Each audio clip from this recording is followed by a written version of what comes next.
Good morning everyone. आवाज ही नहीं आई बिल्कुल। हमने तो सुना था यहाँ की लड़कियाँ शेर नहीं है। एक बार फिर से बोलेंगे गुड मॉर्निंग एवरीवन। ये वही बात। तो सेशन स्टार्ट करने से पहले मैं आप लोगों से कुछ क्वेश्चंस पूछूंगा, ठीक है? जो लोग आते जाके बैठते हैं। सो आप में से कितने सारे लोग हैं जो सब लोग आप में से कितने सारे लोग हैं जो जॉब करना चाहते हैं?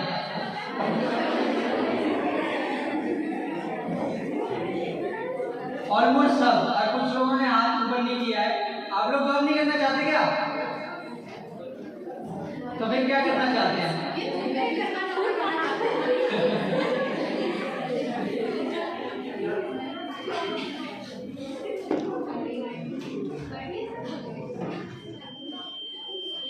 जिन लोगों ने हाथ ऊपर किया था जॉब करने के लिए, वो लोग एक बार फिर से कीजिए हाथ ऊपर। ठीक है, आप खड़े हो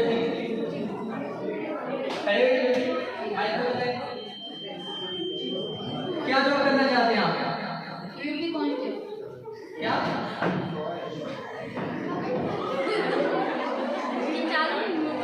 चालू है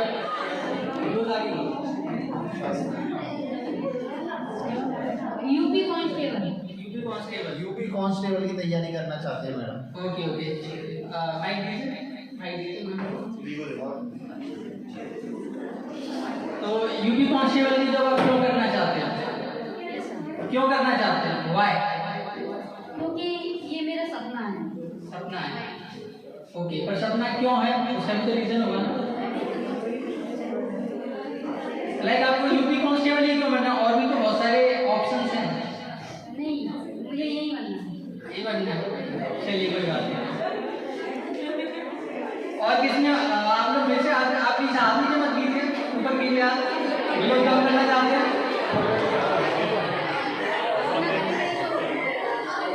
साइलेंस प्लीज। आप लोग शांत रहिए, बोले मत, ठीक है? अब कोई नहीं जॉब करना चाहता।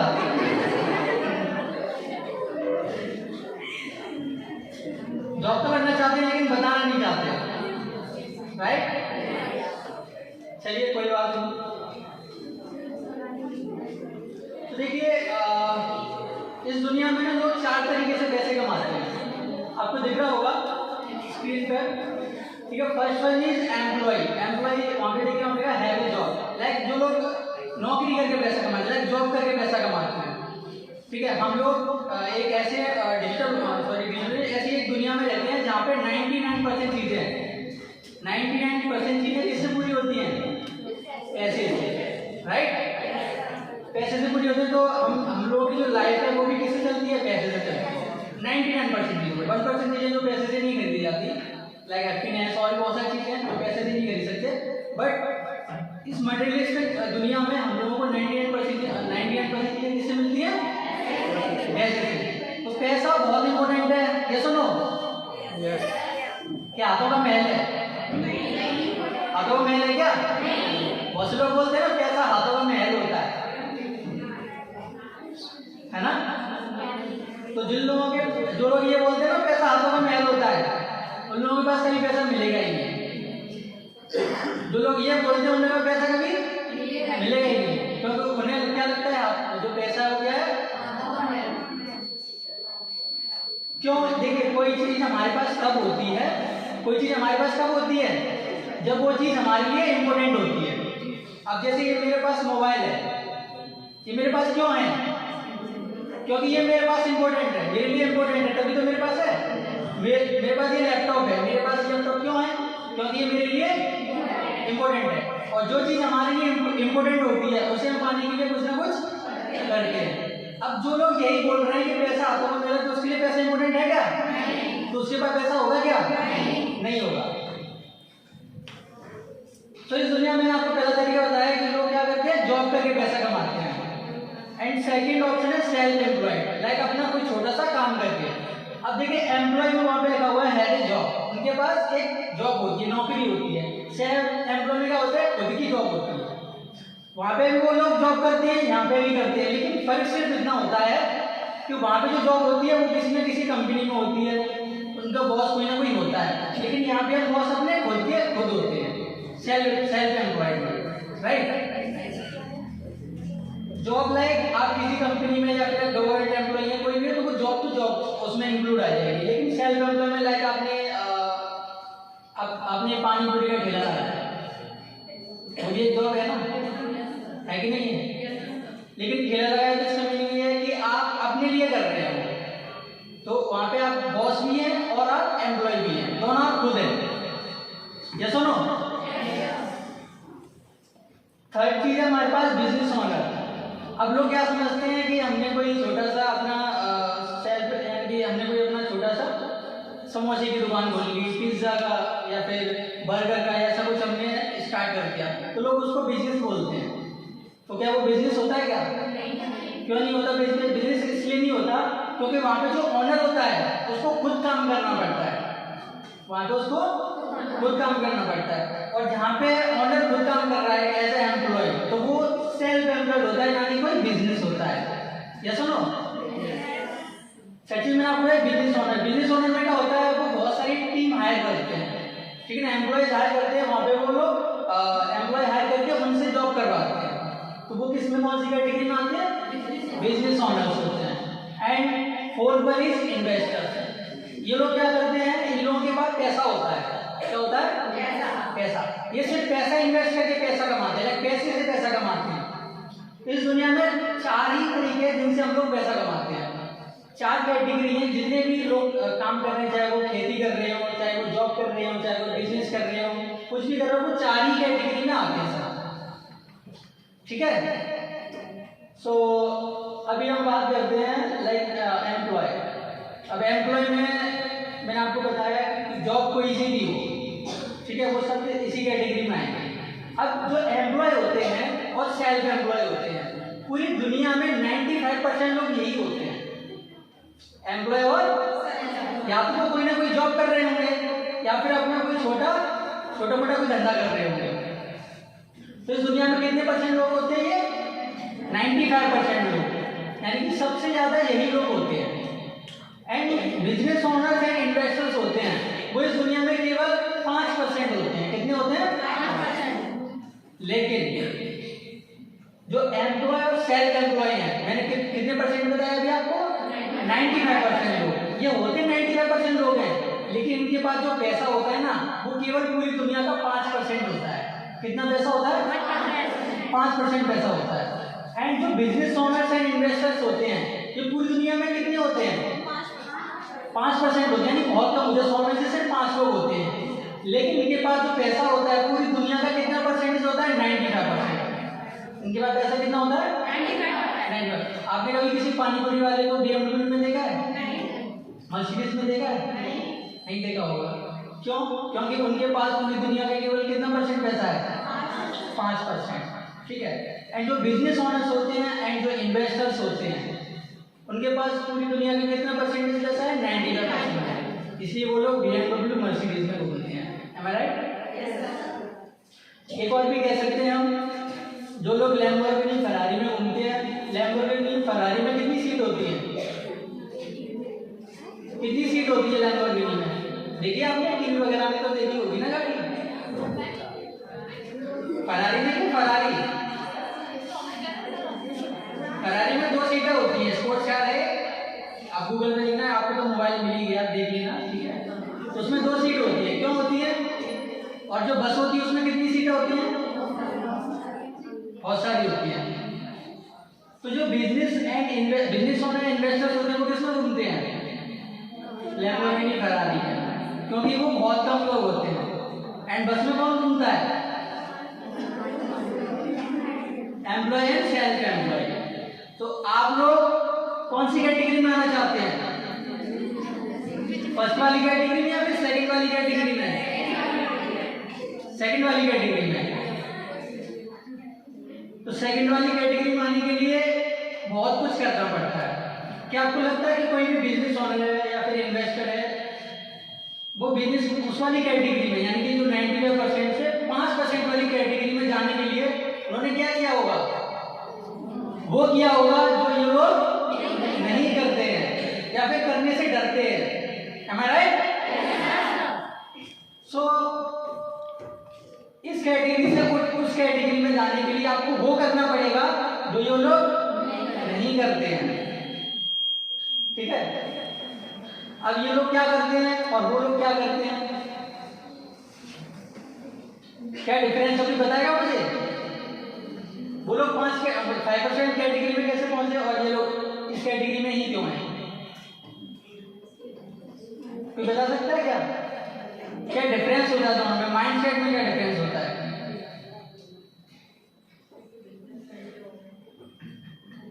नहीं बताएगा कोई? हाँ बताओ। माइक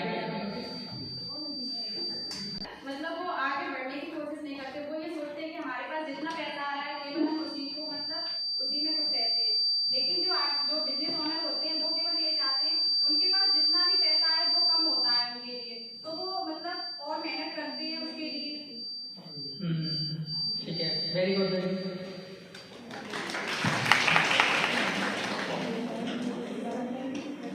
और कोई और भी बताएगा क्या? और भी बताना चाहेगा क्या? देखिए यहाँ पे जो गेम है ना, वो टोटल गेम है हैबिट्स का। किसका है? इनकी जो आदतें होती हैं और उनकी जो आदतें होती हैं, बस इसी से वो 5% मतलब 5% पे पहुंच गए और ये 95% पे रह गए। किसकी वजह से? हैबिट की वजह से। हैबिट्स मतलब आदतें, हमारी जो आदतें होती हैं उनकी वजह से ही आज हम जो कुछ भी हैं वो हैं। ठीक है, अब क्या होता है जो इस कैटेगरी में, ठीक है, और उस कैटेगरी में। अब ये बताइए सुबह जल्दी उठना किसको अच्छा लगता है?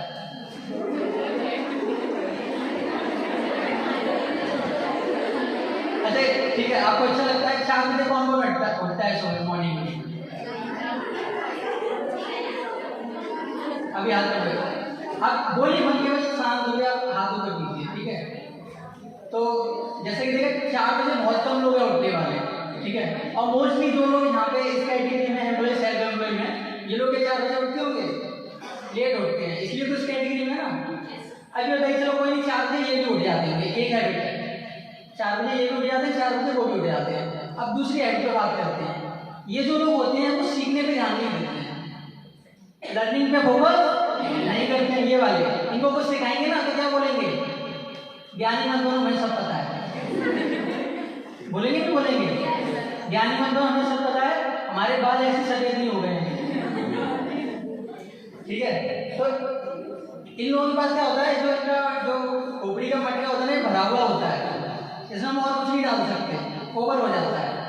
एंड वो जो लोग होते हैं वो हमेशा, चाहे अपने से छोटा हो चाहे बड़ा हो, हमेशा सीखने पे ध्यान देते हैं। उन्हें जहाँ से भी नॉलेज मिलेगी वो वहाँ से लेंगे। ठीक है, ये पढ़ाई नहीं करते हैं, वो पढ़ाई करते रहते हैं।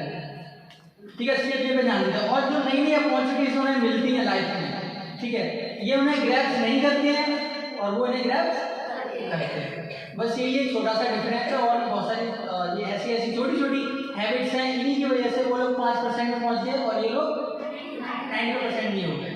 ठीक है, अब इस दुनिया में 90% लोग जॉब करने वाले सेल्फ एम्प्लॉयड हैं। इनकी चाहत तो है उधर जाने के लिए, इनकी चाहत तो है उधर जाने के लिए, लेकिन ये हरकत वो वाली नहीं करते हैं। सिर्फ चाहत से काम चलेगा क्या? अगर आप कोई चीज़ चाहते हैं तो उसके लिए मैं अपने आप लोगों 9-10 में आपने साइंस पढ़ी है ना? 9-10 में साइंस पढ़ी होगी ना? तो न्यूटन के लॉज भी पढ़े होंगे आपने। न्यूटन का थर्ड लॉ क्या है? न्यूटन का थर्ड लॉ क्या है, तो बताएगा? नहीं पता? Action is equal to reaction. Action is equal to reaction. जैसा हम एक्शन लेंगे हमें वैसा ही रिएक्शन मिलेगा। इसका मीनिंग क्या हुआ? जैसा हम एक्शन लेंगे हमें वैसा ही रिजल्ट मिलेगा। जैसे आप पढ़ाई करेंगे वैसे ही आपको रिजल्ट मिलेगा। समझ में आ रहा है? तो हमारी चाहत तो होती है उधर जाने की, लेकिन हमारा जो एक्शन होता है वो उस काबिल नहीं होता। यानी हम जो हरकत करते हैं वो उधर जाने के लिए नहीं करते। तो हमें क्या करना पड़ेगा? अगर हमें उधर जाना है तो हमें एक्शन भी वैसा ही लेना पड़ेगा, हमें अपनी हैबिट्स भी वैसी ही बनानी पड़ेगी। हर एक वो काम करना पड़ेगा जो वो लोग करते हैं। डेली हमें लर्निंग की हैबिट डालनी पड़ेगी, डेली सुबह जल्दी उठने की हैबिट डालनी पड़ेगी। ये बहुत सारी चीज़ें हैं। ये सुनो, ठीक है, अब आगे बढ़ते हैं।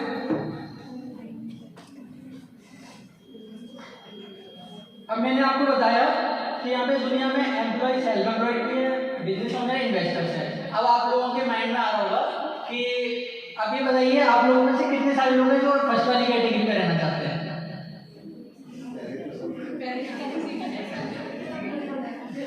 पहले तो सब थे इस कैटेगरी में। अच्छा, सेकंड वाली कैटेगरी में कौन कौन जाना चाहता है? सेकंड वाली कैटेगरी में कौन कौन जाना चाहता है? कोई नहीं जाना चाहता? अरे तो फिर क्या करना चाहते हैं आप लोग?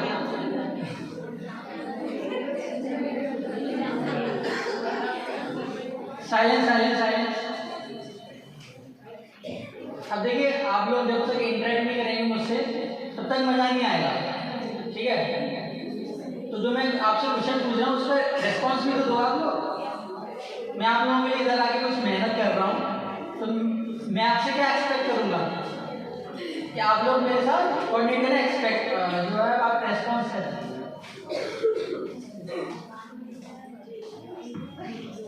अब आप लोग देखिए, मैंने आपको जो बताया ना एम्प्लॉय सेल्फ एम्प्लॉय, मैंने जो बताया कि ये कैटेगरी में 95% लोग हैं। इसका मीनिंग क्या हुआ? इसका मीनिंग क्या हुआ? 95% लोग इस कैटेगरी में, इसका मीनिंग क्या हुआ कि मोस्टली लोग इसी कैटेगरी में रहते हैं, यही हुआ ना? और वो इसी कैटेगरी में रहना उन्हें अच्छा भी लगता है, इसी कैटेगरी में रहना उन्हें, तभी तो वो रह रहे हैं। कुछ लोग ऐसे भी उस कैटेगरी में जाना चाहते हैं लेकिन वो जा नहीं पाते हैं, और मोस्टली लोग क्या होते हैं इस कैटेगरी में ही रहते हैं और इस कैटेगरी में वो खुश रहते हैं, है ना? बहुत से लोगों को क्या है कि जॉब करना पसंद है तो वो जॉब ही करते हैं, फैमिली कंडीशन की वजह से, और भी बहुत सारे रीजन होते हैं, क्योंकि वो बिजनेस करने के बारे में सोच नहीं सकते, क्योंकि बिजनेस करने के लिए ना बहुत स्किल्स लगती हैं, बहुत सीखना पड़ता है, बहुत पढ़ाई करनी पड़ती है, समझ रहे आप? बिजनेस ऐसे ही नहीं होता है। सो फर्स्ट कैटेगरी में रहना is not a bad thing, मतलब फर्स्ट कैटेगरी में भी रहना कोई बुरी चीज नहीं है। बट आपको अगर आप फर्स्ट कैटेगरी में भी रहना चाहते हैं तो आपका गोल है ना, सिर्फ ये नहीं होना चाहिए मुझे एक जॉब पकड़ के बैठ जानी है, बस जॉब करते रहूंगा पूरी लाइफ टाइम तक। आपका गोल क्या होना चाहिए? अगर आपने किसी कंपनी में एज एम्प्लॉय आपने ज्वाइन किया कंपनी जॉब के लिए, तो आपका गोल होना चाहिए कि मुझे अपना प्रमोशन पर, मतलब अपनी लाइफ में आगे जाता है ना आगे बढ़ने के लिए, तो आपका गोल ये नहीं होना चाहिए आप स्टेबल हो जाए उसी पोस्ट पे। आपका गोल होना चाहिए मुझे कंपनी का CEO बनना है। क्या गोल होना चाहिए?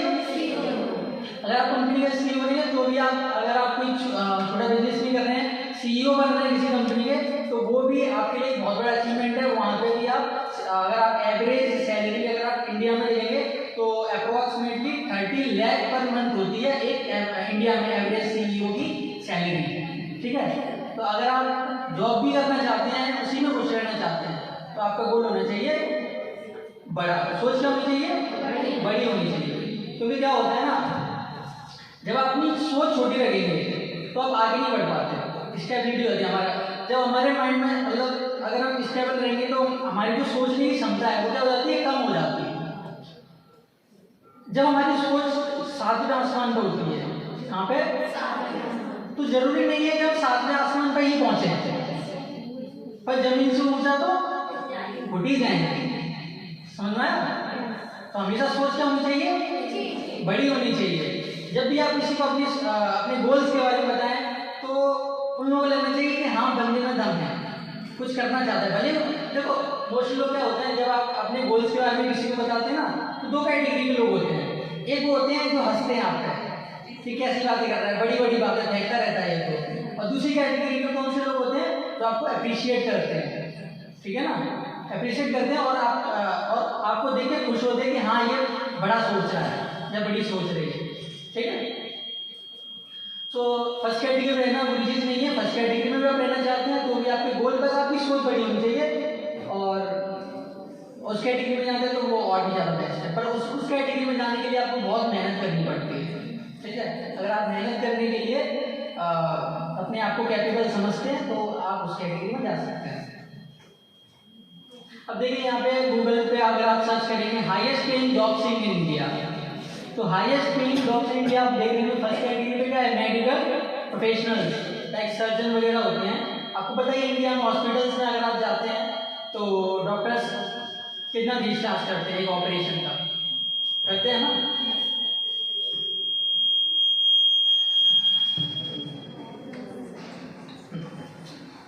तो इंडिया में फर्स्ट नंबर पे जो हाईएस्ट पेइंग जॉब है वो कौन सी है, मेडिकल। अब आप लोगों में से कितने सारे लोग हैं जो डॉक्टर की पढ़ाई कर रहे हैं, कोई है क्या, नहीं ना। तो ये ऑप्शन आप लोगों के लिए नहीं है। सेकंड ऑप्शन आपको दिख रहा है डेटा साइंटिस्ट। अब आपको एक बार दिख रहा है डेटा और दूसरा दिख रहा है साइंटिस्ट, तो आप लोगों के माइंड में आ रहा होगा कि ये कोई साइंटिस्ट होगा, ठीक है। वैसे साइंटिस्ट लोगों की सैलरी ज़्यादा नहीं होती है, data scientist is another thing, ठीक है। हम लोग आज डिजिटल वर्ल्ड में जी रहे हैं, am I right? तो डिजिटल वर्ल्ड में हम लोग, आप मोबाइल यूज़ कर रहे हैं, कंप्यूटर यूज़ कर रहे हैं, लैपटॉप यूज़ कर रहे हैं, तो उसमें क्या है, डेटा होता है, डेटा इकट्ठा होता है। तो उस डेटा को कैसे मैनेज करना है, जैसे आप अमेजन, फ्लिपकार्ट, मीशो शॉपिंग करते हैं, उसका भी डेटा होता है, कितने सारे प्रोडक्ट्स होते हैं, वो क्या है, डेटा ही है ना। ऑनलाइन शॉपिंग करते हैं, इतने सारे प्रोडक्ट्स होते हैं, तो क्या है, डेटा है। तो उस डेटा को कैसे मैनेज करना है, कैसे फिल्टरिंग करना है, वो बैकएंड में किसका काम होता है, कौन मैनेज करता है। जैसा सुंदर आपका अमेजन बाहर कितना प्रोडक्ट दिखता है, उसको मैनेज करने वाला कौन होता है, बैकएंड में डेटा साइंटिस्ट होते हैं, जो लोग वहाँ पे जॉब करते हैं अमेजन की कंपनी में। तो सेकंड हाईएस्ट पेइंग जॉब कौन सी है, डेटा साइंटिस्ट, ठीक है। उसके बाद black machine learning expert, blockchain developers. Blockchain का मतलब होता है, अभी आपने क्रिप्टो करेंसी के बारे में सुना होगा, क्रिप्टो करेंसी के बारे में सुना है, नहीं सुना, कोई बात नहीं, गूगल पे आप सर्च कर लेना, यूट्यूब पे अभी आपको अवेलेबल हुआ है। सो जो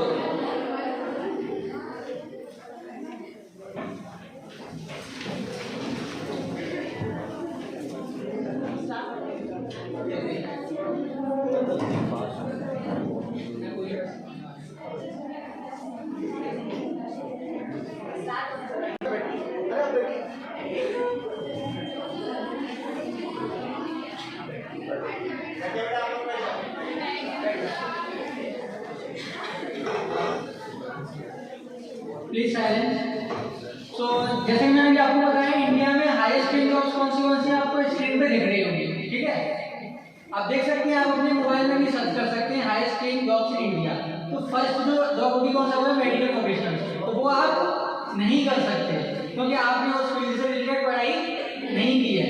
लेकिन उसके नीचे जो ऑप्शंस हैं, data scientist, machine learning experts, blockchain developer, full stack software developer, product management, management consultant, ये सब आप कर सकते हैं, ठीक है। इसके लिए वेरियस कोर्सेज बनाए गए हैं, तो ये सब चीजें आप कर सकते हैं। इनके बारे में ज़्यादा जानकारी लेने के लिए अभी आप बाद में हमसे डिस्कस कर सकते हैं। एंड सेकंड, अभी हम बात करते हैं highest paying jobs in the world. पूरी दुनिया में हाईएस्ट पेइंग जॉब्स कौन सी हैं। इंडिया में तो सबसे आपको पता ही, किससे पैसा कमाते हैं लोग, डॉक्टर लोग पैसा ज़्यादा कमाते हैं, ठीक है। डॉक्टर कितना चार्ज करते हैं ऑपरेशन के लिए। बाकी आप कंट्रीज में जाएंगे तो जो मेडिकल सर्विसेज होती हैं काफ़ी सस्ती होती है, क्योंकि वो लोग ह्यूमंस की केयर करते हैं, है ना। यहाँ पे भी करते हैं, ऐसा नहीं कि यहाँ पे ह्यूमंस की केयर नहीं करते, बट यहाँ पे मेडिकल के नाम पे बहुत ज़्यादा कमाई करते हैं, ठीक है।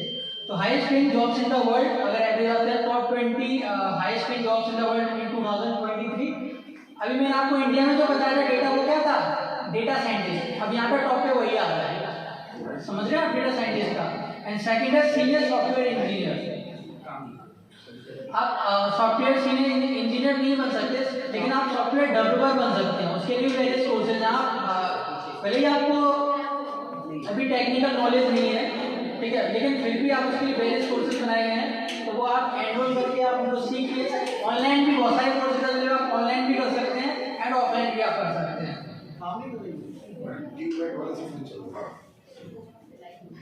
एंड उसके बाद में देखिए, यहाँ पे आपको 4 नंबर पे दिख रहा होगा CEO, चीफ एग्जीक्यूटिव ऑफिसर। मैंने अभी आपको बताया था फर्स्ट वन कैटेगरी में जो एम्प्लॉय एंड सेल्फ एम्प्लॉय में, अगर आप फर्स्ट कैटेगरी में भी रहना चाहते हैं, ठीक है, तो आपका गोल क्या होना चाहिए, सिर्फ स्टेबल रहना नहीं होना चाहिए, आपका गोल होना चाहिए आपका प्रमोशन होना। एंड जब तक आप आपकी मतलब यंग एज में भी आप बन सकते हैं। तो आपकी जो गोल होना चाहिए कंपनी का सीईओ बनने तक का आपका गोल होना चाहिए। Highest paying jobs in the world में सीईओ 4th नंबर पे आता है, ठीक है। बाकी ये फिर से नीचे आ गया आपके मेडिकल सर्विसेज। सो अभी मैंने आप लोगों को जब सेशन स्टार्ट हुआ था मैंने पूछा था आज हम लोग बात करेंगे डिजिटल एंटरप्रेन्योरशिप, ठीक है। तो डिजिटल एंटरप्रेन्योरशिप पे जाने से पहले मैं आप लोगों को क्लियर कर देता हूँ हु इज एंटरप्रेन्योर। एंटरप्रेन्योर कौन होता है? आप लोगों में से किसी को नहीं पता, मैं अभी आपसे पूछा था, अगर आपने फिर से पूछता हूँ कुछ बच्चे और आ गए हैं, क्या आपने ये वर्ड सुना है पहले कभी एंटरप्रेन्योर? सुना है? प्लीज माइक दीजिए उनको।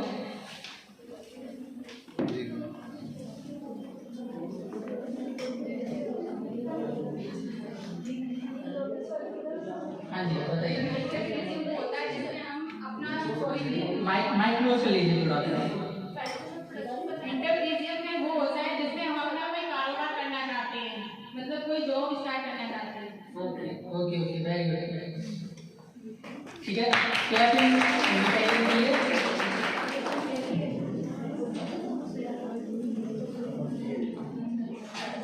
सो हु इज एंटरप्रेन्योर? एंटरप्रेन्योर आप यहाँ पे कर सकते हैं a person who makes money by starting और running businesses specially when it's involves taking financial risk. मैंने आपको जो दो कैटेगरी बताई थी, first one is entrepreneur, second one is business owners and investors. जो एंटरप्रेन्योर होता है वो सेकंड कैटेगरी में आते हैं। कौन सी कैटेगरी में? 95% लोग हैं। ये लोग क्या करते हैं, अपनी कोई स्किल्स होती है उस स्किल्स से अपना कोई अब जो अर्निंग करते हैं वो किससे करते हैं? कोई बिजनेस रन करने से या फिर कोई स्टार्टअप रन करने से। एंड एंटरप्रेन्योरशिप क्या होता है? एंटरप्रेन्योरशिप प्रोसेस होती है। लाइक अगर मैं एक एंटरप्रेन्योर हूँ तो मैं क्या कर रहा हूँ, कौन सी एक्टिविटीज कर रहा हूँ अपने बिजनेस को रन करने के लिए। तो जो एक्टिविटी जो प्रोसेस है वो क्या है? एंटरप्रेन्योरशिप। एंड उसके बाद जो रिजल्ट लाइक जो ऑर्गेनाइजेशन बनता है उसे हम बोलते हैं एंटरप्राइज। जो ऑर्गेनाइजेशन था वो एंटरप्राइज होता है। वो कंपनी भी हो सकती है, ठीक है, प्रोप्राइटरशिप भी हो सकती है, फर्म कोई भी हो सकती है। तो समझना है एंटरप्रेन्योर कौन होता है? एंटरप्रेन्योर वो पर्सन होता है जो पैसा कमाता है कैसे? बिजनेस करके, ठीक है, वेरियस बिजनेस रन करके। And now digital entrepreneur. अभी मैंने आपको बताया एंटरप्रेन्योर, बस आगे वर्ड ऐड हो गया है डिजिटल। अब डिजिटल एंटरप्रेन्योर कौन होता है? कोई बता सकता है क्या? सामने ही लिखा हुआ है। सिर्फ यहाँ पे क्या होगा, ये जो बिजनेस करते हैं वो ऑनलाइन बिजनेस करते हैं, ठीक है। लाइक अमेजन है, अमेजन की जो ऑनर है वो क्या फिजिकल शॉप लेके बैठे हैं? नहीं ना। क्या अभी आप जाते हैं क्या मार्केट से कि मैं अमेजन की शॉप से ये खरीद के लाऊंगी? जाते हो क्या? उनका क्या है?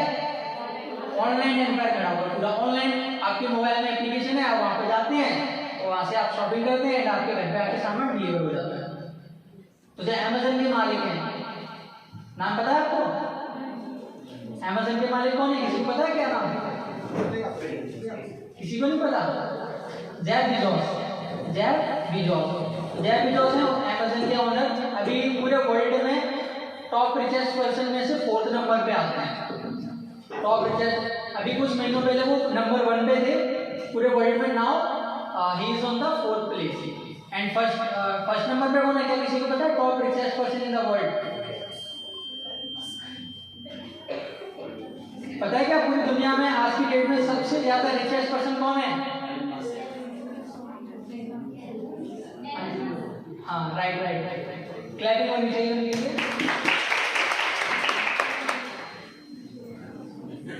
एलॉन मस्क है पूरी दुनिया की रिचेस्ट पर्सन, ठीक है। एंड 4th नंबर पे ही आते हैं। सो डिजिटल एंटरप्रेन्योरशिप से आप समझ गए क्या होता है? डिजिटल एंटरप्रेन्योर एक वो पर्सन होता है जो अपने बिजनेस को ऑनलाइन रन करके अर्निंग करता है। लाइक अमेजन के ओनर हो गए, ठीक है। और जो एलॉन मस्क है वो भी अपने बिजनेस को ऑनलाइन, उनके बहुत सारे बिजनेस हैं, कोई एक सिंगल बिजनेस नहीं है।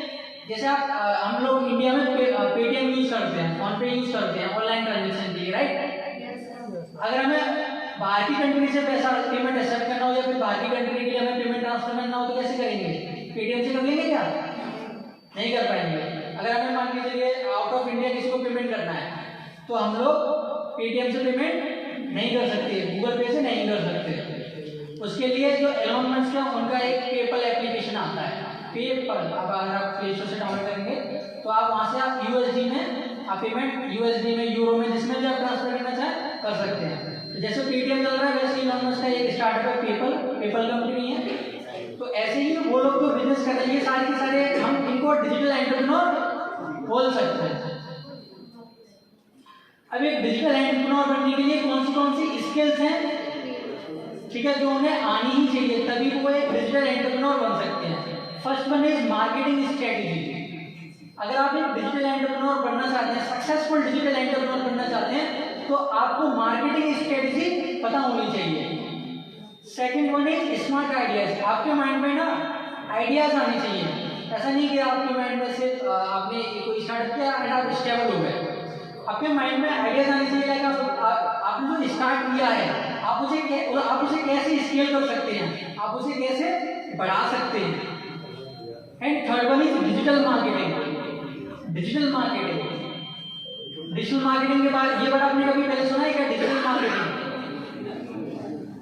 क्या कोई बताएगा डिजिटल मार्केटिंग के बारे में? What is digital marketing? Anyone? ठीक है, कोई बात नहीं, इसमें भी अभी हम बात करेंगे डिजिटल मार्केटिंग के बारे में। And fourth one is building audience. अगर आप एक डिजिटल एंटरप्रेन्योर बनना चाहते हैं, या अगर आप एंटरप्रेन्योर बनना चाहते हैं, डिजिटल एंटरप्रेन्योर नहीं बनना चाहते, तो भी आपको ऑडियंस बिल्ड करना आना चाहिए। क्या आना चाहिए? ऑडियंस। क्योंकि बिजनेस किससे चलता है? बिजनेस किससे चलता है? लोगों से, ऑडियंस से। Am I right? And fourth one is networking. आपको नेटवर्किंग आनी चाहिए। लाइक अगर आपने अपनी कोई कंपनी स्टार्ट करी है, तो कंपनी स्टार्ट करने के बाद आपको उसका नेटवर्क बनाना आना चाहिए। ठीक है, लाइक अभी जैसे मुकेश अंबानी है ना, उनका भी बिजनेस, बहुत सारे बिजनेस स्टार्टअप्स हैं उनके। लाइक जियो की बात करें तो आपको जियो के सेंटर बहुत सारी लोकेशन पे मिल जाएंगे, आपको आपके नियर बाई में मिल जाएंगे। तो क्या यहाँ पे आके मुकेश अंबानी यहाँ पे आके बैठते हैं क्या? लेकिन उनका यहाँ पे नेटवर्क है। तो आपको आपका नेटवर्क बिल्ड करना आना चाहिए। And last one is active on social media. You should be active on social media. आपको सोशल मीडिया पे एक्टिव रहना पड़ेगा, क्योंकि आप एक डिजिटल एंटरप्रेन्योर, अगर आप सोशल मीडिया पे एक्टिव नहीं होंगे तो डिजिटल एंटरप्रेन्योर आप कैसे बनेंगे? नाउ अभी मैंने आपको बताया कि आपको डिजिटल एंटरप्रेन्योर बनने के लिए जो स्किल है, डिजिटल मार्केटिंग, ये बहुत ज़्यादा इंपॉर्टेंट है आज के डिजिटल वर्ल्ड में। अगर आप एक स्टूडेंट हैं, अगर आप एक हाउसवाइफ हैं, अगर आप एक बिजनेस ओनर हैं, अगर आप एक किसी भी करियर फील्ड में अगर आप हैं, तो ये मॉडर्न जो स्किल है आपको आनी चाहिए, डिजिटल मार्केटिंग। अभी जैसा कि आपको यहाँ पे डिजिटल मार्केटिंग के ऊपर देखें, डिजिटल एंड मार्केटिंग। तो डिजिटल मार्केटिंग एक्सप्लेन करने से पहले मैं आप लोगों को मार्केटिंग में पूछना चाहता हूँ, मार्केटिंग क्या होता है? क्या आप में से कोई लोग बताएगा मार्केटिंग क्या होता है? Anyone? जहाँ काफी वस्तु होती है, last number by last number sale, मतलब अधिक खरीदने वाले और अधिक बेचने वाले होते हैं। अधिक खरीदने वाले, अधिक बेचने वाले होते हैं। और मतलब वस्तुओं का प्राइस टैग किया जाता है, मतलब कोई भी एक ऐसा क्षेत्र जहाँ वस्तुओं का प्राइस टैग किया जाता हो, जहाँ खरीदने वाले अधिक हो और बेचने वाले। तो वो मार्केट हुआ। Marketing, that is marketing. आप जो बता रहे हैं वो मार्केट के बारे में बता रहे हैं। हम आस्किंग अबाउट मार्केटिंग। हाँ प्लीज साइलेंस सुनिए अपनी बात। मार्केटिंग होता है जिसमें मतलब कोई भी पर्सन होता है, दो पर्सन होते हैं, एक मतलब गिवर होता है, एक सेलर होता है, एक खरीदने वाला, एक बेचने वाला।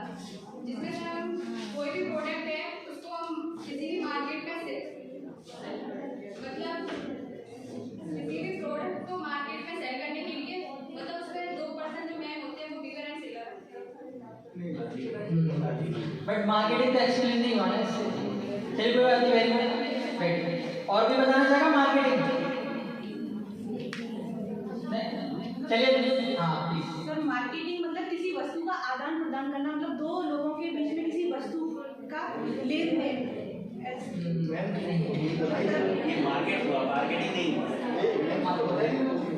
देखिए चलिए कोई बात नहीं, मैं एक्सप्लेन करता हूँ मार्केटिंग क्या होता है। देखिए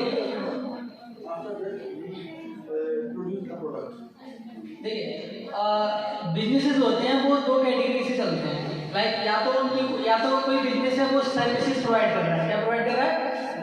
सर्विसेज, या फिर कोई उनका प्रोडक्ट है।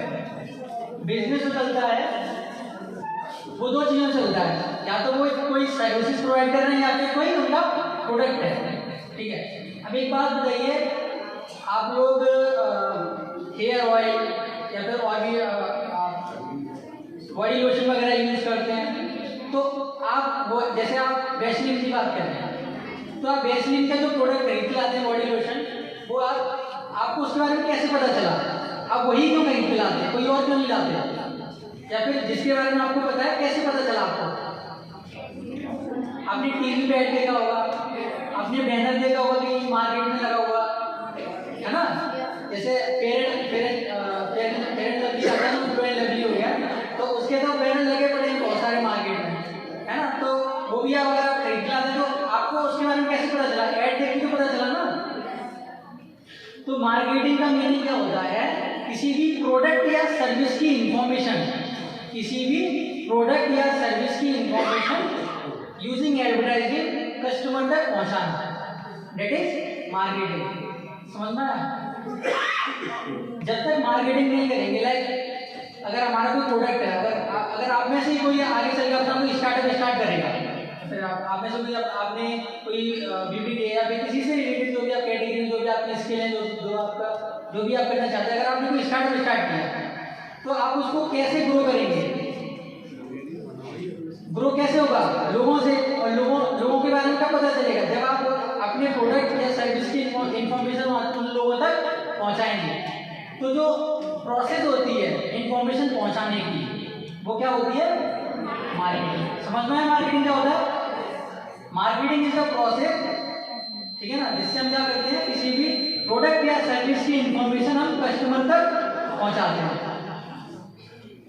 ये देखिए, आपने इस तरीके से देखे होंगे मार्केट में लगे हुए होर्डिंग्स, ठीक है ना।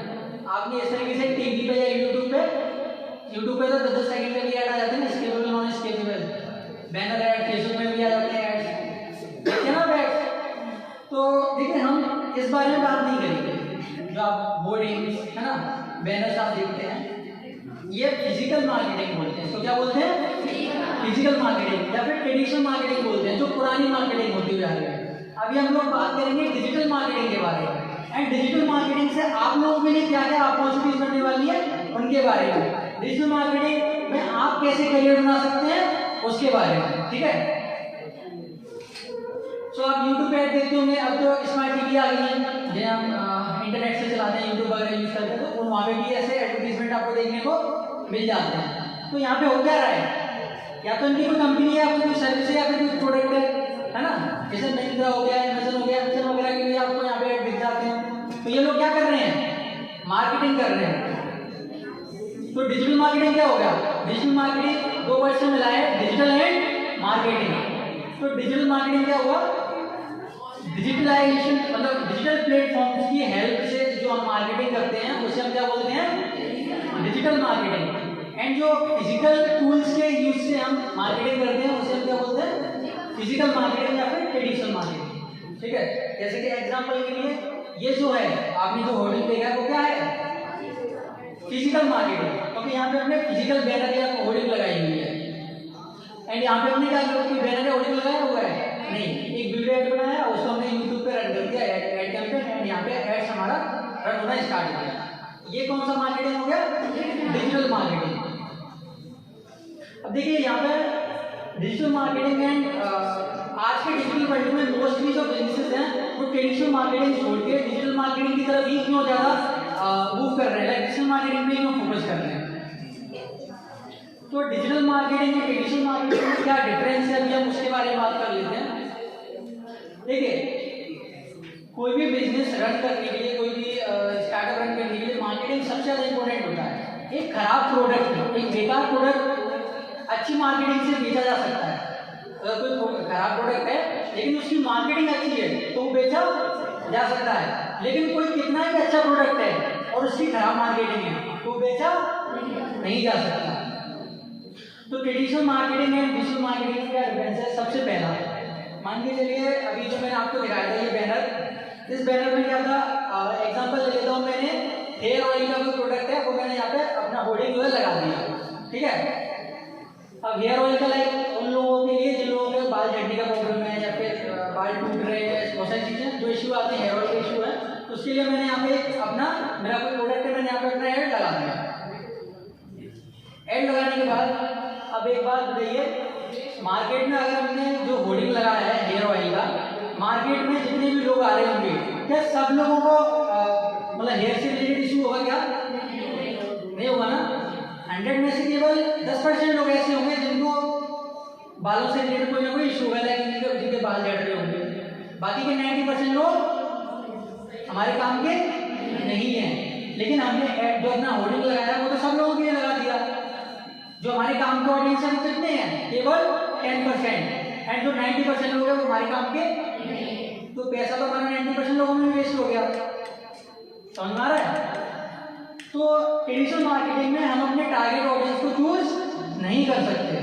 लाइक अपने टारगेट ऑडियंस, हम उन लोगों को ही केवल बैनर नहीं दिखा सकते जिन लोगों के बाल झड़ रहे हैं या फिर उनसे रिलेटेड, बालों से रिलेटेड उनका कोई इशू है। तो ट्रेडिशनल मार्केटिंग में हम अपने टारगेट ऑडियंस को चूज नहीं कर सकते, लेकिन डिजिटल मार्केटिंग में हम कर सकते हैं। आप अक्सर देखना जो चीज़ें आपको पसंद होती हैं, लाइक आपने अगर आप अमेज़न पे गए, अगर आप किसी भी मीशो या किसी भी शॉपिंग प्लेटफॉर्म पे गए, जो चीज़ आपको पसंद आ गई, आपने उस पर जाके क्लिक करके डिस्क्रिप्शन आपने देख लिया, तो आपको वही चीज़ बार बार दिखती होगी।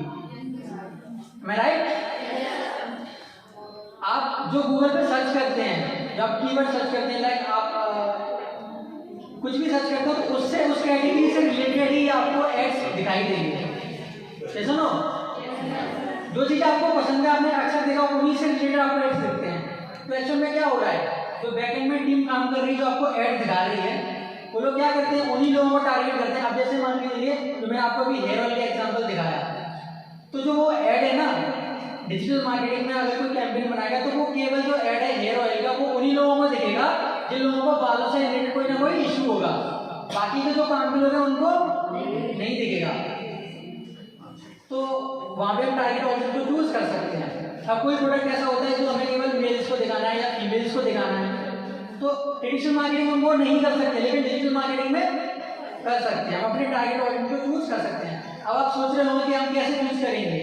एक बात है, आप लोग जीमेल यूज करते हैं ना, क्योंकि जीमेल से यूट्यूब चलता है, जीमेल से गूगल चलता है, तो सब उससे कनेक्टेड होता है। तो जीमेल में आप अपना क्या डालते हैं, मेल फीमेल डालते हैं ना, एज भी डालते हैं, एंड जो गूगल पे आप सर्च करते हैं वो कीवर्ड्स आ जाते हैं, तो वो जनरेट हो जाती हैं। तो वहाँ से वो लोग टारगेट कर लेते हैं आप लोगों को कि किसी एज ग्रुप के लोगों को टारगेट करना है, मेल्स को करना है, फीमेल्स को करना है, तो उन्हीं लोगों को जाके वो एड शो होगा। तो इससे क्या होता है, जो 90% लोग थे उनमें हमारा पैसा वेस्ट नहीं होता मार्केटिंग में, जो 10% लोग हैं केवल उन्हीं को ऐड देगा। सेकंड चीज है काइंड ऑफ ट्रैक ऑडियंस। यहाँ पे ऑडियंस को ट्रैक नहीं कर सकते।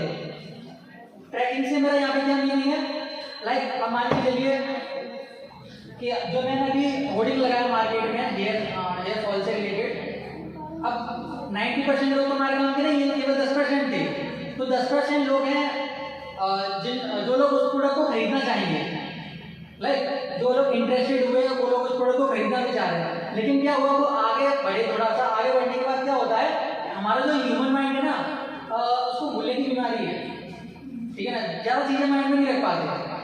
तो हम लोग आगे बढ़ेंगे, हमने कुछ और देख लिया, तो वो चीज़ हमने जो पहले देखी वो उसको हम भूल गए। वो बंदा इंटरेस्टेड था उस प्रोडक्ट को परचेज करने के लिए, लेकिन आगे चल के वो उस ऐड के बारे में भूल गया।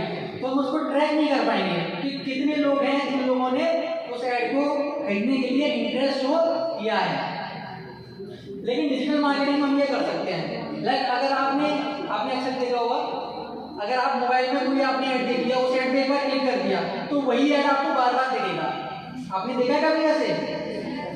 आप मोबाइल में ऐड देखते हैं, अगर आपने एक बार ऐड देख लिया और उस ऐड पर आपने क्लिक कर दिया, क्लिक करके आपने उसके बारे में इन्फॉर्मेशन देख ली, तो वो ऐड आपको बार बार दिखेगा। क्यों? क्योंकि वहाँ पे वो लोग रीटारगेट कर रहे हैं आपको, लाइक उन्होंने आपको ट्रैक कर लिया कि इस पर्सन ने हमारे ऐड पर क्लिक किया है, यानी कि ये प्रोडक्ट खरीदने के लिए कैपेबल है, ये प्रोडक्ट खरीदना चाहता है, ये इंटरेस्टेड है। अगर हम इसको बार बार ऐड दिखा के याद दिलाएंगे तो ये प्रोडक्ट परचेज कर लेगा। तो ट्रेडिशनल मार्केटिंग में उसको याद दिला सकते हैं क्या? एक बार भूल गया तो नहीं याद दिला सकते उसको, लेकिन डिजिटल मार्केटिंग में उसको रीटारगेट कर सकते हैं। तो यहाँ पे हम टारगेटिंग नहीं कर सकते, वहाँ पे रीटारगेट कर सकते हैं। रीटारगेटिंग से क्या फायदा होता है? हमारी जो सेल होती है वो क्या हो जाती है? इंक्रीज हो जाती है रीटारगेटिंग से। हाई कॉस्ट मार्केटिंग, जो ट्रेडिशनल मार्केटिंग होती है वो हाई कॉस्ट मार्केटिंग होती है। अगर आपको बड़ा होर्डिंग या बैनर लगाना है तो आपको कम से कम वहाँ पर उसका रेंट देना पड़ता है होर्डिंग लगाने के लिए, जैसे मैंने अभी आपको दिखाया तो ठीक है, तो इसका आपको रेंट देना पड़ता है। और ये जो बैनर बना हुआ है इसको बनाने में भी खर्चा आया हुआ होगा, ठीक है। तो ये एक बोर्ड लगाने के लिए कम से कम आराम से 40-50 हज़ार रुपये इसने खर्च कर दिए होंगे, 2-3 दिन के लिए ऐड करेगा। तो ये क्या होता है, जो traditional marketing high cost marketing होती है, एंड जो डिजिटल मार्केटिंग होती है ना, आप इसको 100 रुपये से भी स्टार्ट कर सकते हैं। समझ में आ रहा है? कोई भी बिजनेस हो, चाहे छोटा बिजनेस हो चाहे बड़ा बिजनेस हो, वो 100 रुपये से अपने यूट्यूब पे ऐड कर सकता है, 100 रुपये से अपने फेसबुक के लिए अपने ऐड रन कर सकता है, ठीक है। तो इसलिए वो कैसा है, लो कॉस्ट मार्केटिंग। तो इसलिए मोस्टली जो बिजनेसेस हैं वो किधर मूव कर रहे हैं, डिजिटल मार्केटिंग। अब आप लोग, मैंने अभी आपको बताया, आप में से बहुत से लोग ऐसे हैं जो लोग जॉब करना चाहते हैं, मोस्टली लोग, ठीक है। अब ये बताइए आप जॉब कहाँ करते हैं? किसी न किसी कंपनी में करते हैं ना। और वो कंपनी क्या होता है, कोई ना कोई बिजनेस होता है, कोई ना कोई बिजनेस होता है ना। तो अगर आप ये स्किल सीख लेते हैं, डिजिटल मार्केटिंग क्या सीख लेते हैं, डिजिटल मार्केटिंग स्किल सीख लेते हैं, लाइक आप यूट्यूब पे ऐड रन करना सीख लेते हैं, आप फेसबुक पे ऐड रन करना सीख लेते हैं, ठीक है। और भी बहुत सारी स्किल्स हैं डिजिटल मार्केटिंग में जो आप सीख लेते हैं, तो आप उस कंपनी में एज ए डिजिटल मार्केटर आप उसमें जॉब कर सकते हैं और हाईएस्ट पेड जॉब पा सकते हैं इंडिया में। अगर आप गूगल पर सर्च करेंगे, अभी मैंने आपको बताया डेटा साइंटिस्ट है ना, प्रोडक्ट मैनेजमेंट, डेवलपर, वो सारे के सारे जो जॉब रोल्स हैं वो किसमें आते हैं, डिजिटल मार्केटिंग में आते हैं, ठीक है। तो डिजिटल मार्केटिंग स्किल सीखने के बाद आप अपना ई कॉमर्स बिजनेस रन कर सकते हैं, लाइक जैसे अमेजन रन कर रहे हैं, जैसे अमेजन रन कर रहे हैं। अमेजन एक छोटे से ऑफिस से स्टार्ट हुआ था, आज उसने अपना पूरा नेटवर्क पूरे वर्ल्ड में बना लिया है, ठीक है। तो कोई भी चीज़ होती है वो स्टार्ट कहाँ से होती है, जीरो से। कोई भी चीज़ स्टार्ट कहाँ से होती है, जीरो से। मैं ये नहीं कहूँगा डिजिटल मार्केटिंग सीखने के बाद आप अपना अमेजन जैसा नेटवर्क बना लेंगे, लेकिन हाँ आप अपनी शुरुआत कर सकते हैं, एंड फ्यूचर में अगर आप उसमें मेहनत करते हैं तो आप अमेजन जैसा भी एम्पायर बना सकते हैं। तो डिजिटल मार्केटिंग सीखना आपका पहला ऑप्शन है, आप अपना ई कॉमर्स बिजनेस रन कर सकते हैं। अगर आप अपना बिजनेस नहीं रन करना चाह रहे हैं तो आप किसी न किसी, जैसे अमेजन हो गया, ठीक है, मीशो हो गया, इन कंपनीज में आप as a e commerce management आप वहाँ पे जॉब कर सकते हैं। डिजिटल मार्केटिंग सीखने के बाद आप यूट्यूबर बन सकते हैं। आप लोगों को पता है यूट्यूब से कैसे पैसे कमाते हैं? आपने देखा होगा आज की डेट में बहुत सारे यूट्यूबर बन रहे हैं, कोई ब्लॉगिंग चैनल बन रहा है, कोई कुकिंग चैनल बन रहा है, कोई कुछ ना कुछ छोटे से छोटा कुछ ना कुछ कर ही रहा है यूट्यूब पे आगे। तो वो क्यों कर रहा है? उनको कुछ ना कुछ तो प्रॉफिट मिल रहा होगा ना, तभी तो वो कर रहा है। हाँ हेलो, आप लोग मोबाइल में अंदर रखिए, ये आप लोगों के लिए ही कुछ ना कुछ हो रहा है, ठीक है। आप लोगों के आपने जो भी बताएगा क्या यूट्यूब से कैसे अर्निंग करते हैं? किसी को पता है क्या? पता है क्या किसी को यूट्यूब से कैसे अर्निंग करते हैं? नहीं पता। चलिए मैं आपको बताऊँ, ठीक है। जब आप मैंने आपको बताया डिजिटल मार्केटिंग सीखने के बाद आप यूट्यूबर बन सकते हैं। जरूरी नहीं है आप लाइक आपने डिजिटल मार्केटिंग सीख लिया एंड आपने यूट्यूब चैनल बनाया। बहुत से लोग हैं जिनको डिजिटल मार्केटिंग नहीं आता लेकिन फिर भी वो यूट्यूबर है। तो देखो दो चीज़ें हैं, एक चीज़ होती है अगर आप कोई काम कर रहे हैं, ठीक है, अगर हम जैसे बिजनेस के बारे में बात करें तो बिजनेस दो कैटेगरी के लोग करते हैं। एक वो लोग करते हैं जिन लोगों ने एजुकेशन नहीं ली, एक वो लोग करते हैं जिन लोगों ने एजुकेशन ली। तो ये बताइए उन दोनों में से सक्सेसफुल बिजनेस ऑनर कौन, मतलब सबसे ज़्यादा जो बिजनेस है वो कौन सा वाला सक्सेसफुल होगा जल्दी? जिसने पढ़ाई करी है, am I right? जिसने पढ़ाई करके बिजनेस जो कर रहा है वो जल्दी सक्सेसफुल होगा और जिसने पढ़ाई नहीं करी वो लेट होगा। क्यों होगा? क्योंकि उसने पढ़ाई करी, उसने नहीं करी। वो बिना पढ़ाई करे वो भी नहीं होगा, उसको भी पढ़ाई करनी पड़ेगी, ठीक है। पर ये नहीं किताबों से उसका एक्सपीरियंस लेना पड़ेगा। पढ़ाई मतलब ये नहीं कि हम किताबों से पढ़ते वही पढ़ाई होती है, बाहर की दुनिया से जो हम सीखते हैं वो भी एजुकेशन होती है, ठीक है। अगर आपने डिजिटल मार्केटिंग सीख लिया, आपने यूट्यूब चैनल स्टार्ट किया तो यूट्यूब पे आप जल्दी ग्रो कर पाएंगे, अपने यूट्यूब चैनल को जल्दी ग्रो कर पाएंगे। अब यूट्यूब चैनल से आप कैसे अर्निंग कर सकते हैं? अगर आप यूट्यूब चैनल अपनी वीडियो डालना स्टार्ट करते हैं तो यूट्यूब चैनल का एक क्राइटेरिया होता है, आपने अपने यूट्यूब चैनल कंसिस्टेंटली आप एजुकेशन से रिलेटेड, ठीक है, कुकिंग से रिलेटेड जो भी आपकी स्किल है उससे रिलेटेड आपने अपने यूट्यूब चैनल पर वीडियो डालना स्टार्ट किया। तो यूट्यूब का क्राइटेरिया होता है, अगर आपने लास्ट 365 डेज में अगर आपने 1000 सब्सक्राइबर कंप्लीट कर लिए, 1000 सब्सक्राइबर, कुछ लोग आपने सुना होगा कि हमारे यूट्यूब चैनल को सब्सक्राइब कीजिए, क्यों बोलते हैं? सब्सक्राइबर बढ़ाने के लिए बोलते हैं ना। तो आपको अगर आपने लास्ट 365 डेज में यानी कि लास्ट 12 मंथ में अगर आपने 1000 सब्सक्राइबर कंप्लीट कर लिए एंड 4000 आवर्स का वॉच टाइम कर लिया आपके वीडियोस पे, तो YouTube आपके चैनल को मोनेटाइज कर देता है एंड उसके बाद आपकी YouTube से अर्निंग होना स्टार्ट हो जाती है। YouTube से कैसे अर्निंग होना स्टार्ट होती है? अभी मैंने आपको बताया कि YouTube के जो बिजनेस ओनर्स होते हैं वो डिजिटल मार्केटिंग कर रहे हैं, लाइक अपनी जो बिजनेसेस के बारे में जो एड्स हैं वो कहाँ पे रन कर रहे हैं? YouTube पे। YouTube पे क्यों कर रहे हैं? क्योंकि हम जो मार्केटिंग करते हैं वो कहाँ पे करते हैं? जहाँ पे लोग होते हैं। कहाँ पे करते हैं? मार्केट में करते हैं। ट्रेडिशनल मार्केटिंग की बात करें तो, अब डिजिटल मार्केटिंग की बात करें तो लोग अभी कहाँ पे हैं? YouTube पे हैं लोग, Facebook पे हैं लोग, है ना, Instagram पे हैं लोग, LinkedIn पे हैं लोग। तो इसलिए मार्केटिंग अब कहाँ पे हो रही है?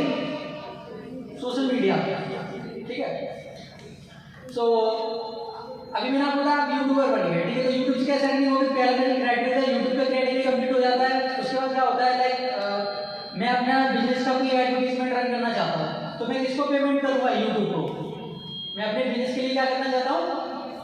अपना एड रन करना चाहता हूँ, तो मैं यूट्यूब को पेमेंट करूँगा। तो यूट्यूब क्या करता है, जो क्रिएटर्स होते हैं, लाइक आपने अपने यूट्यूब चैनल स्टार्ट किया तो कैटेगरीज होती है अलग अलग, जैसे एजुकेशन का कोई चैनल है ना, कोई फिजिकल फिटनेस का है या फिर ट्रैवलिंग से रिलेटेड है। तो अगर मेरा बिजनेस एजुकेशन से रिलेटेड है तो जो एजुकेशन से रिलेटेड चैनल्स होंगे वहाँ पे मेरा जाके ऐड शो होगा। मैंने पेमेंट किया यूट्यूब को और मेरे ऐड कहाँ पे शो होगा? जो क्रिएटर्स हैं, जो आप मान के चलिए आपने एजुकेशन से रिलेटेड चैनल बनाया और आपने वीडियो डालना स्टार्ट किया, आपका चैनल मोनेटाइज हो गया। तो मैंने अपने यूट्यूब को पेमेंट किया और आपके चैनल पर मेरा ऐड आ गया। मान के चलिए मैंने यूट्यूब को 100 रुपये पे किए, तो यूट्यूब क्या करता है, उसमें से 55% जो पैसा होता है वो क्रिएटर को देता है। लाइक आपके चैनल पे जो ऐड शो हुआ है ना, तो वो 55% पैसा किसको देगा? आपको, क्योंकि आपके चैनल पे ऐड शो हुआ है। यानी 100 में से 55 रुपये यूट्यूब आपको देगा एंड 45% अपने पास रखेगा। तो इससे यूट्यूब की भी अर्निंग हो रही है और जो यूट्यूब चैनल पे जो वीडियो डाल रहे हैं उनकी भी हो रही है। समझ में आया यूट्यूब कैसे पैसा कमाते हैं लोग? उसके बाद है डिजिटल मार्केटिंग सीखने के बाद यूट्यूबर बन गए, आप कंटेंट राइटर बन सकते हैं। आपने देखा होगा जितने भी आप ई-कॉमर्स प्लेटफॉर्म पे जाते हैं तो वहाँ पे प्रोडक्ट डिस्क्रिप्शन होता है बहुत अच्छे तरीके से, है ना। तो वहाँ पे वो लोग कोई ना कोई होगा जो प्रोडक्ट के रिलेटेड कंटेंट लिखते होंगे लोग, है ना, क्योंकि जो चीज़ दिखता है वही तो दिखता है। अब कंटेंट जो प्रोडक्ट है, प्रोडक्ट के बारे में, सर्विस के बारे में जितना आप अच्छे तरीके से लिख सकते हैं, कंटेंट लिख सकते हैं, उतना ही ज़्यादा वो उसके चांसेस बढ़ जाते हैं सेल होने के। आप ब्लॉगर बन सकते हैं। देखिए ब्लॉगर, आपने ये वर्ड सुना होगा, ये B4 ब्लॉगर वाला है। एक B4 ब्लॉगर होता है। तो B4 ब्लॉगर और B4 ब्लॉगर दोनों में डिफरेंस है। वी ब्लॉगर, वी मतलब विक्ट्री वाला ब्लॉगर की बात करें तो वो ब्लॉगर होते हैं जो वीडियोस बनाते हैं, वीडियो फॉर्म में ब्लॉग बनाते हैं। कौन से फॉर्म में? वीडियो फॉर्म में, इसलिए वो ब्लॉगर बोले जाते हैं। एंड यहाँ पे आपने देखा होगा, अगर आपके माइंड में कोई क्वेश्चन आता है तो आप लोग कहाँ पे सर्च करते हैं? किससे पूछते हैं? गूगल बाबा जिंदाबाद, है ना। अगर आपके माइंड में कोई क्वेश्चन आता है कोई भी एजुकेशन से रिलेटेड या फिर किसी से रिलेटेड, आप कहाँ पे सर्च करते हैं? गूगल पे। अब एक बात बताइए, गूगल पे वो कंटेंट आया कहाँ से? जब आप गूगल पे सर्च करते हैं तो गूगल पे इतना सारा कंटेंट आता है। गूगल इतने सारे लोग आया कर रखे कंटेंट अपलोड करने के लिए क्या? नहीं। गूगल पे हम जैसे लोग हैं जो अपनी वेबसाइट बनाते हैं और जो हमारी स्किल्स हैं, जो जिसके रिलेटेड हमको नॉलेज है, उससे रिलेटेड आप क्या करते हैं? कंटेंट लिखते हैं अपनी वेबसाइट से। लाइक अगर आप ब्लॉगर बनना चाहते हैं तो आप क्या करेंगे? अपने लिए वेबसाइट बनाएंगे, ठीक है, और उस पर आपको जो नॉलेज है उससे रिलेटेड आप अपना ब्लॉग लिखना स्टार्ट करेंगे। ब्लॉग लिख देंगे, उसके बाद यहाँ से आप गूगल से अर्निंग करेंगे ब्लॉगिंग करके। उसके बाद डिजिटल मार्केटिंग सीखने के बाद आप डिजिटल मार्केटर बन सकते हैं, ठीक है। तो अभी जो मैंने आपको ये सारी चीजें बताई है, मैंने आपको फर्स्ट कैटेगरी वाली बताई, लाइक आप एम्प्लॉय और सेल्फ एम्प्लॉय वाली। आप एज अ फ्रीलांसर भी कर सकते हैं और आप कंपनीज में जाके जॉब कर सकते हैं, क्योंकि आज की डेट में मोस्टली जो कंपनीज हैं सबसे ज़्यादा वैकेंसीज निकल रही है वो डिजिटल मार्केटिंग फील्ड में निकल रही है। एंड सबसे ज़्यादा हाईएस्ट पेइंग जॉब्स की जो है ना, अगर आप गूगल पे सर्च करेंगे तो डिजिटल मार्केटिंग फील्ड में है। तो डिजिटल मार्केटिंग सीखने के बाद एक हाईएस्ट पेइंग जॉब भी कर सकते हैं। अगर आप जॉब नहीं करना चाहते हैं, उसका स्टार्टअप करना चाहते हैं, तो भी आप कर सकते हैं। अब स्टार्टअप में आप ऑनलाइन बिजनेस कौन से हैं, आप एफिलिएट मार्केटिंग कर सकते हैं, आप ड्रॉप शिपिंग कर सकते हैं, एंड डिजिटल मार्केटिंग आप एजेंसी रन कर सकते हैं। डिजिटल मार्केटिंग एजेंसी लाइक आप जो बिजनेसेस होते हैं, ठीक है, बहुत से बिजनेस क्या करते हैं, अपने लिए डिजिटल मार्केटिंग की टीम हायर कर लेते हैं। लाइक जो बड़े बड़े कॉलेज हो गए, है ना, या फिर स्कूल्स हो गए, कॉलेज की बात है तो कॉलेज में ना डिजिटल मार्केटिंग की भी एक टीम होती है। प्राइवेट कॉलेज की बात है ना, तो आपने देखा होगा प्राइवेट कॉलेज के लिए आपके यूट्यूब पे एड्स चलते हैं, गूगल पे एड्स चलते हैं, तो वो लोग क्या करते हैं, अपने लिए डिजिटल मार्केटिंग टीम हायर कर लेते हैं एंड उनसे वो क्या करते हैं, एड्स रन करवाते हैं ज़्यादा से ज़्यादा स्टूडेंट्स को एडमिशन कराने के लिए, ठीक है। क्योंकि जो प्राइवेट कॉलेज है वो भी क्या है, एक तरीके से बिजनेस है ना प्राइवेट कॉलेज की, किससे चल रहा है, वो स्टूडेंट से, और बिजनेस चलता है किससे है, डिजिटल मार्केटिंग से चलता है, अब वो डिजिटल मार्केटिंग बोल सकते हैं। सो समझ में आया डिजिटल मार्केटिंग का इंपॉर्टेंस आज के डिजिटल वर्ल्ड में कितना है, ठीक है। डिजिटल मार्केटिंग सीखने के बाद आप हाईएस्ट पेइंग जॉब भी कर सकते हैं एंड आप अपने लिए ऑनलाइन बिजनेसेस भी कर सकते हैं घर बैठे, ठीक है। आप घर बैठे ऑल ओवर द वर्ल्ड में, ऑल ओवर द ग्लोब में जॉब कर सकते हैं, इंडिया में ही नहीं। आप इंडिया में बैठ के अमेरिका में अपना प्रोडक्ट बेच सकते हैं, आप यूए और आप अपने यूके में बेच सकते हैं अपना प्रोडक्ट को। तो ये पावर है डिजिटल मार्केटिंग की। हाँ जी, ब्लॉगर कौन सा वाला, बी वाला, वीडियो वाला, ब्लॉगर, ओके। सो ब्लॉगर मैंने अभी आपको बताया, लाइक आप एग्जाम्पल के लिए आपको ले लेते हैं, आप खड़े होइए, आपकी मतलब आपको किसमें सबसे ज़्यादा नॉलेज है, लाइक आपकी हॉबीज क्या है, हॉबीज होती है ना, लाइक उसमें मुझे सबसे ज़्यादा नॉलेज है, कॉमर्स से रिलेटेड, ठीक है। तो आपको कॉमर्स में ज़्यादा नॉलेज है, अब कॉमर्स में आप कंटेंट कितना भी लिख सकते हैं, ये मान के चलिए, ठीक है। अब देखिए, नॉलेज होना और नॉलेज का इस्तेमाल करना दो अलग अलग चीज़ें हैं। नॉलेज का होना और नॉलेज का इस्तेमाल करना दो अलग अलग चीज़ें हैं। अब आपके पास नॉलेज है, लेकिन आप उसको इस्तेमाल किस तरीके से कर रहे हैं, दैट इज इम्पोर्टेंट। अब आपके पास कॉमर्स की क्या है, नॉलेज है, अब उस नॉलेज से आप कितनी अर्निंग कर पा रहे हैं, कितनी अर्निंग कर पा रहे हैं, या फिर उस नॉलेज को आप कहाँ पे इस्तेमाल कर पा रहे हैं, वो इम्पोर्टेंट है। अब मान के चलिए आप ब्लॉगर बनना चाहते हैं, तो आप क्या करेंगे, आप कॉमर्स से रिलेटेड कोई डोमेन आप जाके बाय कर सकते हैं, लाइक www.commerceeducation.com। आपने कोई अपना डोमेन सर्च किया, मतलब डोमेन खरीद लिया आपने, www.commerceeducation.com आपने डोमेन खरीद लिया, डोमेन खरीदा आपने, उसकी वेबसाइट बनवा ली। अब आपको कॉमर्स से रिलेटेड जो भी आपके अंदर जो नॉलेज है, आप उससे रिलेटेड आपने वेबसाइट पे कंटेंट लिखना स्टार्ट किया आपने, लाइक कॉमर्स क्या होता है, कॉमर्स में क्या क्या सब कैटेगरीज होती हैं, जो आपको जितनी भी नॉलेज है आपने ब्लॉग लिखना उस पर स्टार्ट कर दी। अब जरूरी है कॉमर्स हो, आपको कहानियाँ आती हैं, आप कहानियाँ भी लिख सकते हैं गूगल पे, क्योंकि बहुत से लोग तो गूगल पे कहानियाँ पढ़ने भी आते हैं, स्टोरीज। आपको पोइम आती है, आप पोइम भी लिख सकते हैं, क्योंकि अगर आपको पोइम सर्च करनी है तो आप गूगल पे सर्च करते हैं ना, अच्छी अच्छी पोइम सर्च करते हैं। सो लाइक आपने कॉमर्स लिखा, अपना ब्लॉग लिखा, ठीक है, आपने ब्लॉग लिखा, ब्लॉग लिखने के बाद ब्लॉग्स आपने 20 to 25 आपने अपने वेबसाइट पे ब्लॉग बना दिया। ब्लॉग बनाने के बाद क्या होता है, 20 to 25 ब्लॉग बनाने के बाद आपकी वेबसाइट पे विजिटर्स आ जाते हैं अच्छी क्वालिटी में, अच्छी क्वांटिटी में। उसके बाद आप गूगल एडसेंस के लिए अप्लाई करते हैं, गूगल की टीम आपकी वेबसाइट को रिव्यू करती है एंड उसके बाद जैसे यूट्यूब से अर्निंग करते हैं, वैसे ही हम ब्लॉगिंग से अर्निंग करते हैं। आपने देखा होगा, अगर आप गूगल पे कोई भी चीज़ सर्च करते हैं, कोई क्वेश्चन सर्च करते हैं, तो बहुत सारी वेबसाइट ही तो ओपन होती है ना। वेबसाइट ओपन होने के बाद आप देखते होंगे वहाँ पे आपका आंसर भी मिल जाता है एंड साइड में छोटे छोटे एड्स आ रहे होते हैं। एड देखे हैं ना आपने गूगल पे वेबसाइट पर, तो जो वेबसाइट का ऑनर है वो उस एड से अर्निंग कर रहा है। जैसे यूट्यूब से अर्निंग करते हैं वैसे ही हम ब्लॉगिंग से अर्निंग करते हैं। क्लियर हो? ठीक है, बैठिए। तो थैंक यू। आई होप ये सेशन आप लोगों के लिए काफ़ी वैल्यूबल रहा होगा, आपको बहुत कुछ सीखने को भी मिला होगा।